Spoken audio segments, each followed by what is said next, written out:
तर मनसे पाठोपाठ शिंदेंचे नगरसेवक हे देखील कोकण भवनात पोहोचलेत। मनसेच्या पाठिंब्याबाबत वरिष्ठ निर्णय घेतील। अनेक नेते संपर्कात येत असतात असं राजेश मोरेंनी सांगितलंय। शिंदेंच्या शिवसेनेचे कल्याण ग्रामीणचे राजेश मोरे हे आमदार आहेत, तर 53 नगरसेवकांना घेऊन राजेश मोरे हे कोकण भवनात दाखल झालेत। श्रीकांत शिंदे आणि नरेश मस्के हे देखील कोकण भवनात दाखल झालेत। त्यामुळे शिंदेंचे नेते मनसेचे नेते कोकण भवनात पोहोचतायत, त्यामुळे तिथं काय समीकरण याकडे आपलं लक्ष आहे। आज आमच्या शिवसेना पक्षाचे 53 नगरसेवक आपण कोकण आयुक्तांकडे गट करण्यासाठी आम्ही सर्वजण इथे आलेलो आहोत। 53 आमचे नगरसेवक इथे सर्व उपस्थित आहेत। आपल्याला मनसे काय पाठिंबा वगैरे काय देते का?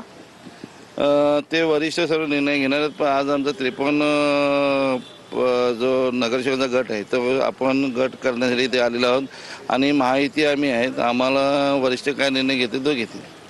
असं म्हटलं होतं की मनसेचे काही नगरसेवक आपल्या संपर्कात आहे व त्याचे ठाकरे गटाचे देखील नगरसेवक आपल्या संपर्कात आहेत। लक्षात घ्या, अनेक पक्षाचे नगरसेवक संपर्कात होत असतात, त्यामुळे त्याच्यात कुठे वावगे नाही।